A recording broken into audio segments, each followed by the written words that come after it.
5व्या पुण्यस्मरणार्थ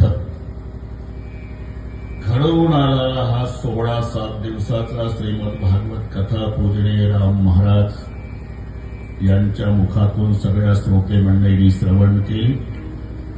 दररोज तेवढ्याला 7 दिवस अन्नदान झालं.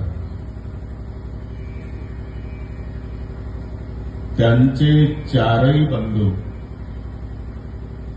मुरलीधरजी गोरक्षनाथ रावसाहेब राजू,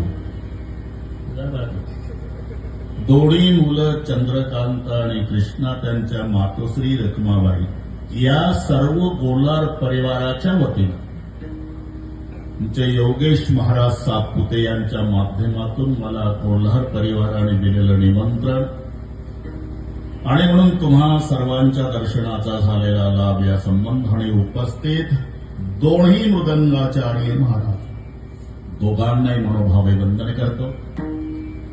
आमच्या सद्गुरू जोग महाराज वारकरी शिक्षण संस्थेचे विश्वस्त शिवाजी राजे थोर मृदंगाचार्य काळेबाबा त्यांनाही नमस्कार.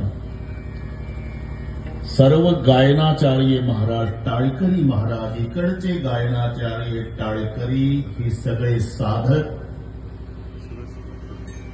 त्यांना शिकवणारे त्यांचे गुरुजी आणि त्यांची वारकरी शिक्षण संस्था या सर्वांना प्रथमतः व्यासपीठावर मनोभावे वंदन. बरीचशी महाराज मंडळी काहीची नावं घेतली तर काहीची राहून जातात बरं का साहेबाबा. सर्वांना नमस्कार. उपस्थित आई बहिणी वडीलधारी मंडळी लांबून आलेले जाणते पारमार्थिक श्रोते आणि गोल्हार परिवाराचे नाते गोते अतिशय सुंदर नियोजन परिवाराने केलं. सुंदर मंडप 1 नंबर साऊंड सिस्टीम अशीच ठेव 12 पर्यंत. शूटिंगवाले तुम्हालाही नमस्कार. अतिशय सुंदर नियोजन गोल्हार परिवाराने केलं त्यांना धन्यवाद देतो. पण त्यांच्या विनंतीला मान देऊन आपणही मोठमोठे लोक लांबून येऊन त्यांच्या कार्यक्रमाचं सौंदर्य वाढवलं म्हणून मुरलीधरजी गोरक्षनाथ रावसाहेब राजू चंद्रकांत कृष्णा आणि रखमाबाई गोल्हार परिवार त्या परिवाराच्या वतीनं श्रोते मायबापालाही धन्यवाद. विठ्ठल